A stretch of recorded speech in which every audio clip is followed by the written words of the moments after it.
Olá pessoal, vamos para a nossa segunda aula nesse momento, né? E nesse momento a gente vai falar de momento. Momento de força, momento de uma força. A gente começou a introduzir na aula passada sobre momento, né? E agora a gente vai ao momento de uma força específica, tá?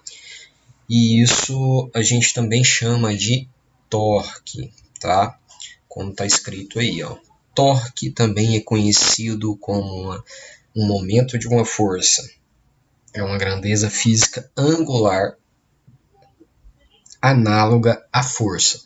Assim como uma força resultante se origina de uma aceleração linear, um torque resultante causará uma aceleração angular, certo?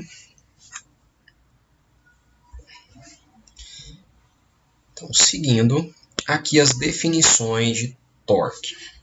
O torque, como é descrito, ele é o momento de uma força, então a gente tem a aplicação de uma força vezes sua distância.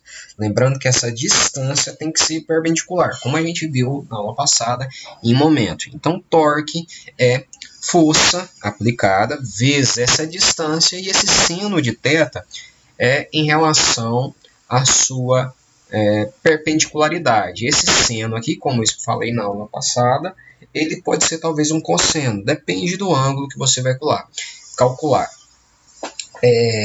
Nesse caso aqui, geralmente a fórmula vem em seno, pelo fato que esse ângulo a gente descreve sempre inicialmente como um ângulo ligado ao eixo X. Mas na aula passada eu havia falado para vocês da manhinha lá, né? Se o ângulo está ligado ao cateto, então é cosseno. Se está separado, é seno.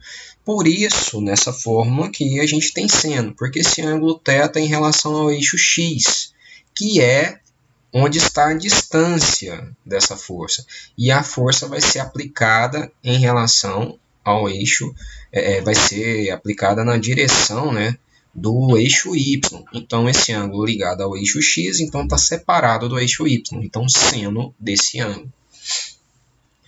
E o efeito do torque também, como a gente viu, momento de inércia, ele traz esse momento de inércia multiplicado pela aceleração. Tá? Para quem tem a curiosidade de ver essa transformação está lá na página 36 do nosso livro do portal, ok? Lá na unidade 2.2 do nosso livro, vocês vão ver a transformação, que isso aqui parte daquela força, da fórmula de força, né? Força é igual a massa vezes aceleração, aceleração é distância vezes aceleração angular, e aí você fazendo todo essa organização, juntando essa dentro disso aqui, você vai ter o torque igual ao momento da inércia vezes aceleração. Vamos lá, só imaginando. Força é igual a MA. Então, MA aqui no lugar do F.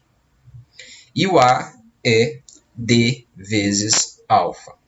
Certo? Então, a gente tem aqui já M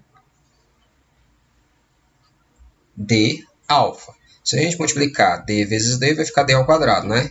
M vezes D ao quadrado é o I. E o alfa. Certo? Então, fica apenas o seno de θ.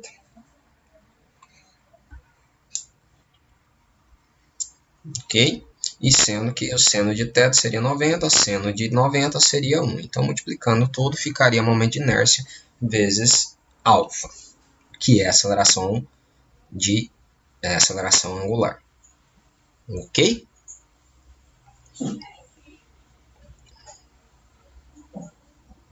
Então, um pequeno exemplo aqui. Imagine um bastão de 1,2 metros e 0,5 kg massa livre girar em uma extremidade e recebendo a influência de uma única força de 80 newtons. Então, tá aqui um bastãozinho aqui e a força aqui de 80 newtons. Conforme a figura seguir, né? Essa figura exatamente aqui. Então, a gente tem a distância D, que é... Vamos subir aqui um pouquinho, vai ficar... Deixa eu pôr de uma forma melhor aqui. Então, 1,2 metros, o D. Essa massa aqui, 0,5 quilos. E ele tem essa força aqui de 80 newtons. Ok? Beleza. Então, vamos lá. T, torque, né? T não, tal, né? Torque igual a força vezes deslocamento vezes seno do ângulo. Então, vamos lá. Força 80, só que não está perpendicular, né? Tem que estar ela perpendicular. Então, não é 80. Vamos... Então, ok, é 80. A gente tem que trabalhar o seno, já está aqui. Então, força 80. O deslocamento está aqui, que é 1,2. E o seno de θ, que é, no caso aqui, seno de 130 graus em relação ao eixo X. Tá? Nessa fórmula aqui a gente já teria direto o seno de 130 graus. Lembra da ideia que eu falei de colado e separado? Vamos traçar aqui o eixo Y. A gente tem que colocar essa força no eixo Y. Tá? Se eu coloco no eixo Y, esse ângulo aqui seria 130 menos 90, né? Tem um eixo Y aqui, aqui fica 90. Então, 130 menos 90, que ficaria uma força de, ou um ângulo de 40, correto? Então, nesse sentido, se eu colocar também força vezes D vezes aí cosseno, porque está colado, cosseno de 40, vai dar o mesmo valor, ok? Entendida aquela ideia? É porque eu decomponho a força primeiro para depois aplicá-la. Aqui nessa forma, logicamente, colocando seno de θ, eu já coloco o θ em relação ao eixo Y, ok? Então, é nesse sentido aí. Então, está aqui a resolução simplesinha.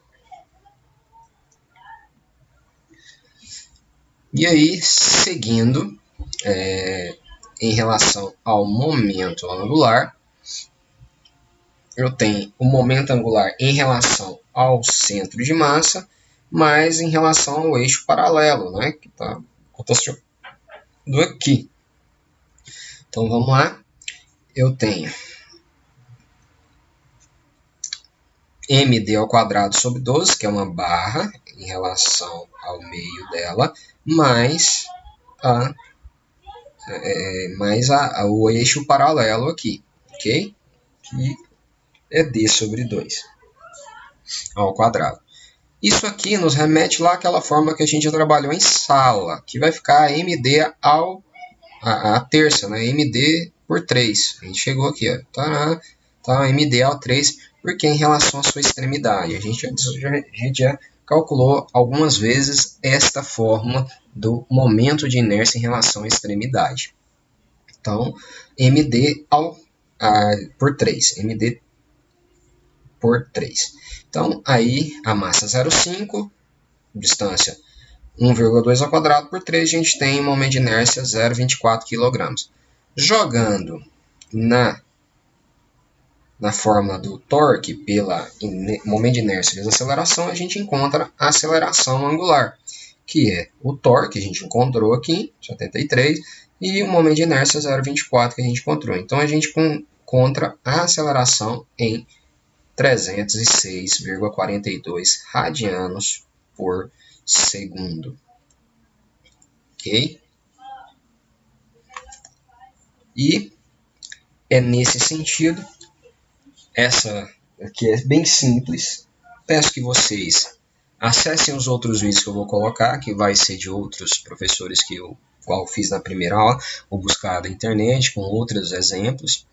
E façam os exercícios que vai estar lá na pós-aula, ok? E não esqueçam do trabalho que vai convalidar ponto para esse primeiro bimestre, trabalho do professor, que é o resumo da unidade 2, tá? Da unidade 2, para ser entregue, para ser postado ou entregue, certo? Isso aí vai convalidar a nota do professor de trabalho nesse primeiro bimestre, ok? Então, no mais, conforme já falei, as dúvidas sobre exercícios e tudo mais no e-mail. Fico à disposição. Bons estudos aí, galera.